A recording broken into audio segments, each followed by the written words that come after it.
चुनाव है और इस समय सबके कच्चे चिट्ठे खुलते ही हैं। पार्टियां आपस में एक दूसरे की पोल पट्टियां खोलने में लग जाती हैं। ऐसे में बागड़ का खेल जरा बदल गया है। शहर की राजनीति भी इससे अछूती नहीं रही।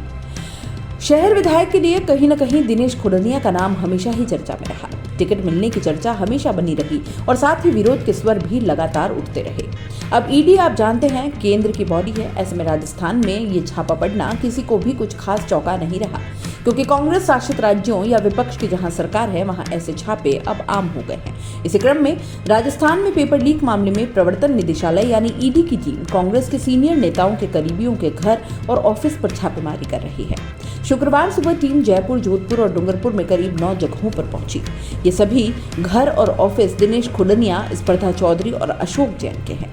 स्पर्धा चौधरी पेपर लीक में फरार सुरेश ढाका की महिला मित्र है और वहीं अशोक जैन भी एक कांग्रेस नेता के करीबी माने जाते हैं। इधर जयपुर में भाजपा के राज्यसभा सांसद डॉक्टर किरोड़ीलाल मीणा ने गणपति प्लाजा टावर में दिनेश खुडनिया के करोड़ों का काला धन छिपे होने का दावा कर दिया है। मीणा ने भी सुबह करीब 11 बजे प्लाजा के बाहर प्रेस कॉन्फ्रेंस की और इसके बाद मीडिया के साथ प्लाजा के बेसमेंट में पहुंचे। यहां मौजूद प्राइवेट लॉकर्स को लेकर सांसद ने कहा कि इनमें काला धन मौजूद है।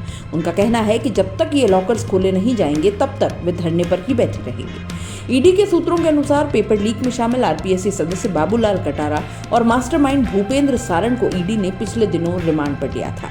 बाबूलाल ने पूछताछ में कुछ अन्य लोगों की जानकारी ईडी को दी थी। बाबूलाल कटारा से हुई पूछताछ के बाद ही ईडी ने भूपेंद्र सारण को 3 दिन के रिमांड पर लेकर पूछताछ की थी। भूपेंद्र सारण से भी क्रॉस पूछताछ की गई थी। दरअसल बाबूलाल कटारा और भूपेंद्र सारण जानते हैं कि और कौन-कौन लोग पर्दे के पीछे थे। रिमांड के दौरान दोनों से मिली जानकारी को दिल्ली ईडी कार्यालय भिजवाया गया और एक गोपनीय दल ने दिनेश खुडनिया, अशोक जैन और स्पर्धा चौधरी की पिछले 7 दिन तक जांच की।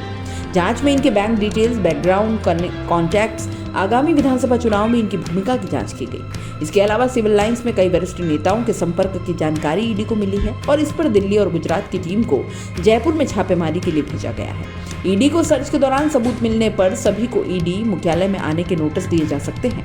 नोटिस के बाद ईडी मुख्यालय में आकर ईडी के सवालों के जवाब देने ही होंगे और इसके पास कटारा और सारण से मिले कई सबूत मौजूद हैं।